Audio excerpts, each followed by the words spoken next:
Hello buddy, my name is T1GREXHUNTER, and welcome to a new little series I'm planning on doing if things go well. Sorry if I look like I'm looking up, obviously, and obviously this is a facecam video, because this. But, here with me today, I have my little journal here that I keep all my video game ideas in. Actually, I just got it, I think it was Monday? Wait, let me check my calendar. It's Thursday now, so maybe it was Tuesday. One second. Close. I'm not a professional of this facecam thing yet, but in this journal is a bunch of my ideas for video games, and in this little series, well, only this facecam part is... Just want you guys to know right now, this little facecam part isn't going to last. The rest of it's going to be a little presentation of everything that I have in here. So, sorry about that if you really wanted a facecam video, because it's not going to happen just yet with this. I mean, if you really want me to, if you guys want me to enough, I'll do a facecam video just going through this. But I think for me right now, a presentation will be easier. And just kind of talk over that. So, that's what I'm going to be doing for this video, just to tell you guys right now. And I'll see you guys in the presentation. Alright. Welcome back to this video. The reason that it sounds... Well, the reason that I sound different is because, one, I just woke up, and the setup video may not look like it, but I was actually busy for a long time making my 25 subscriber special. So, yeah, that's the thing that happened. But anyway, welcome to T1GREXHUNTER's Game Journal, Episode 1. And the first game on my list, journal, whatever the heck you want to call it, Legend of the Amou. Now, let me explain something to you. If you don't know what an Amou is, pretty much imagine a giant cobra, and then if it gets this special energy called a Yueju, it turns into a dragon. That's pretty much an Amou, that's it. And the little description that I wrote in my journal, and almost everything here is taken from my journal. A game where you must beat 8 progressively harder levels featuring a boss at the end of each. And a few things I want to talk about are upgrades, which will boost your character or give them certain immunities. But the heart upgrade will boost your health temporarily. And when I say temporarily, I mean every... Oh, I'm sorry about that. Oh, no, didn't mean that. Sorry, this isn't professional at all. But when I say temporary, I mean that each ability... Or upgrade, I mean, sorry, it's not an ability. But it takes a few levels to charge up, per se. So you can use each of these abilities 2 times if you want to use all of them.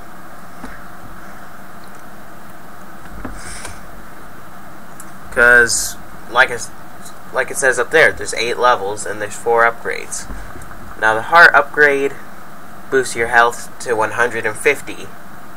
The muscle upgrade boosts your attack to 10.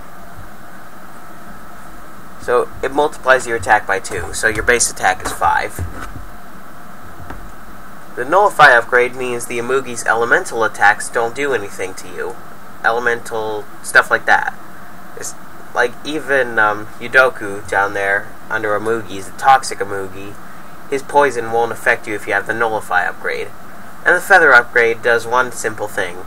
It allows you to jump higher. Then we're moving... Jeez, fine.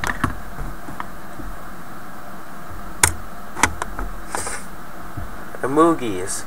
We have Raikotu, the electric Amou, and unfortunately I don't have pictures of any of these ready right now. We have Tatiam, the volcanic Amou, Akujin, the aquatic Amou, Yulzano, the frosted Amou, Yudoku, the toxic Amou, Chiyoki, the steel Amou, Emelzion, the jade Amou, and Hag Amou, the apocalypse Amou. And Hag Amou is the final boss of the game. And maybe one day I'll explain these a bit more in detail in their own separate videos.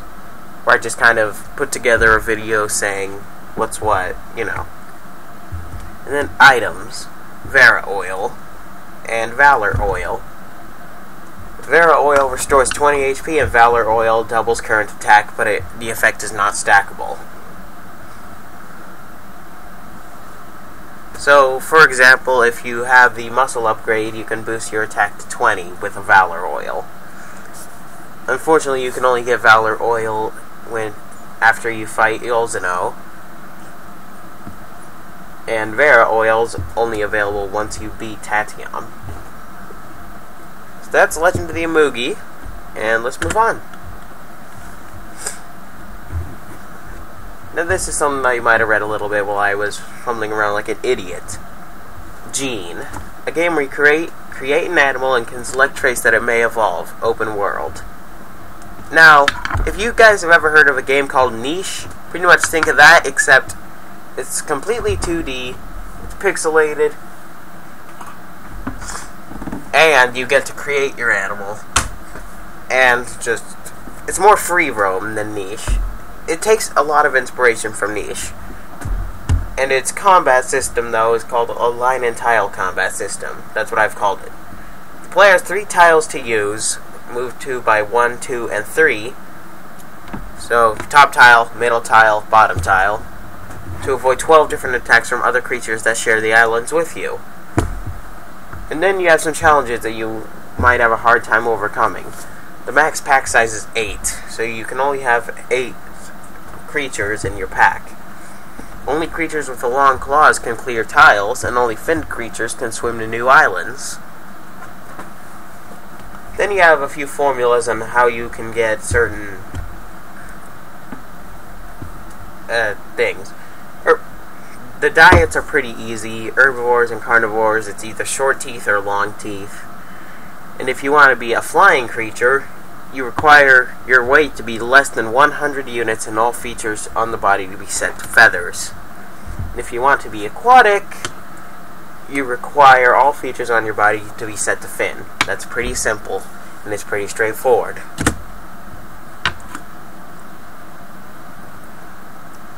Number 3. Now this is actually 2 games.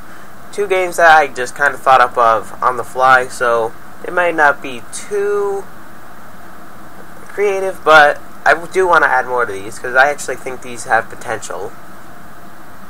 Jet Black, you play as the villain who, after all his anger and suffering, seeks to destroy the world by turning society against itself in a panic.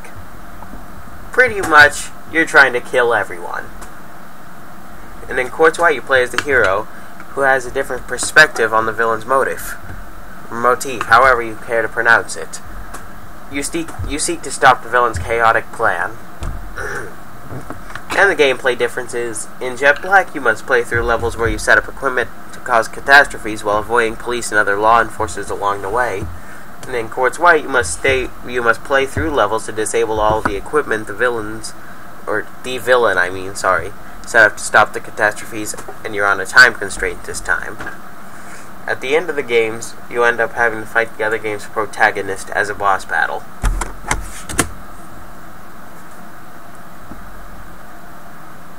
Number 4, Overlands. A game where your only objective is to escape the island. You must find supplies to repair the cruise ship you were wrecked on.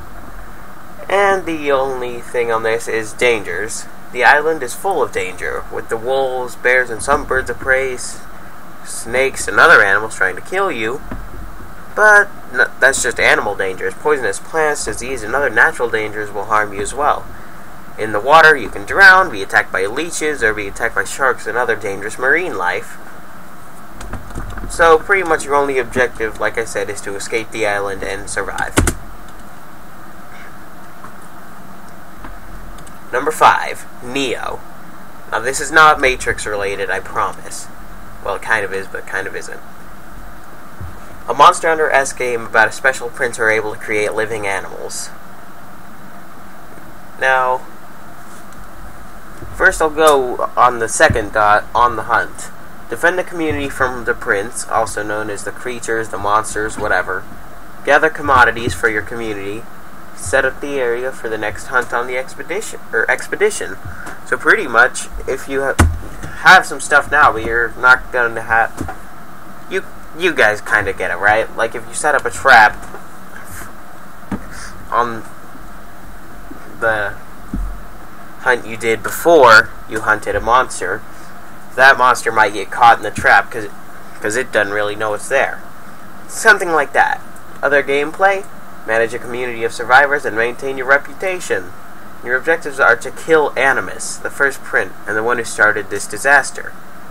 And you also have to keep the community in good condition. Because if you keep it in good condition, you can get a few companions along the hunt. And pretty much if your community falls, you might as well restart the game. Or start from your save point. And the mechanics. Capturing prints allows you to create a tame version using the debugged printer. Killing them gives you plus 10 reputation. And you can build and upgrade facilities using commodities you find on the hunt. So, that's Neo. Personally, I like this one because I did give Animus a few other forms. Just so he could be fought almost anywhere. Next up, Challenger Deep. Now, I'm going to explain something for you right now.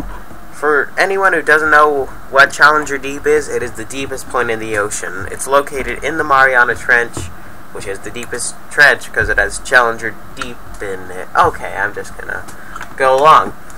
A game where the player must temporarily survive in a marine research facility that has been attacked by the Leviathan for long enough to unlock the door to the escape submarine and leave. So pretty much, a Leviathan's attacking you. Your little marine research facility is slowly flooding, and you're gonna die to quite a few things. So first thing, enemies. The Leviathan isn't the only thing living in the depths of Challenger Deep. 6-scale sharks, anglerfish, viperfish, and deep-sea lizardfish will try to attack the player if the player swims in their waters. So pretty much if you swim into a room and there are those things in there, you're gonna have to try to kill them or run. Food animals. Food is vital to your survival. You can get meat from yeti crabs, cockatoo squids, and deep-sea king crabs. And they're unkillable creatures. There are some creatures that the player just isn't strong enough to kill. These creatures would be the giant squid and the Leviathan. And you have some other dangers aside from animals. Pressure damage will slowly crush the player. A deep sea suit can slow the damage but won't stop it. So, drowning. A deep sea suit can allow the player to stay in water longer. Your character can trip or step on broken glass and other debris, because the thing is, the way I see it, there's, like, water puddles, right? And if you, like, run into said water puddles, you'll kind of slip and fall. So if there's glass in front of that, it's going to hurt you. But if you run and just run through it, it's going to hurt more. Fires can lighten rooms that aren't flooded. Fire will burn you, obviously.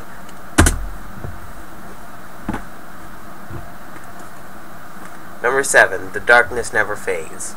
Now, there's not really any gameplay thing with this one, because it's more just about you walking through some levels and then walking back. You'll see what I mean in a second. You play as a character with a troubled past who lives in a world of darkness. Through trial and error, you must reach the end of 12 levels in near complete darkness. Between each level is an interactive cutscene about the character's past. In the end, the player uses a torch obtained at the end of the gate to light a giant brazier. The player then walks back to their starting town, passing through all the levels that are revealed to be very bright and colorful. As they walk back, the player's expression, now visible, well, the player's expression, the character you play as, I can't talk today, jeez. Now visible to the player, changes to look more happy. The game ends as the character walks back into their home. Now, I don't know why I chose the title, I just don't know. But I thought it was kind of a nice game idea. You walk through all this in complete darkness, almost complete darkness. You can only see a little bit. And then as you walk back, everything's nice and colorful. Everything is happy. Next up, Primal Instincts. Now, this one is kind of a bigger project for a lot later. And it's an MMO/survival simulator where you select a dinosaur species and work with others to keep the ecosystem in balance. And it features a distinct system that tells all players on the server what aspects, such as too many piscivores or not enough plants, are in control and which ones need to be monitored. There's no chat feature, but instead a variety of calls, and these first three are from the Isle. Well, they're not taken directly from the Isle, but their functions are. Broadcast, which will send your location to whatever's nearby.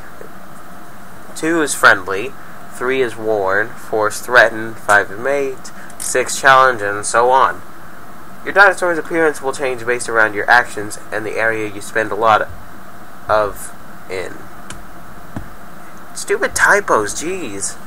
I knew I should have thumbed through this before I started making this video, but it's supposed to say the area you spend a lot of time in. Sorry about that. Next, the least serious game on this list, Snip.io. Jesus Christ, what have I done? You play as scissors. To upgrade and level up, you must cut apart small squares and break other scissors by cutting them apart. Then all I wrote were scissor types. You have safety scissors, which are the beginning class, stainless steel scissors, shears, hedge trimmers, and then a guillotine. Well, that's interesting, isn't it? And that's it for my gaming journal. I just wanted to kind of make a video like this so I could share my thoughts on what kind of games I would love to make someday. And to be honest, I'm actually making Legend of the Amou right now. But if you would like to see individual videos on any of these, just say so and I will, because I love sharing these ideas with you guys. Well, that's it for now. If you liked it, feel free to like, comment, and subscribe to the channel. It helps me a lot. And I will see you guys in the next video. Goodbye!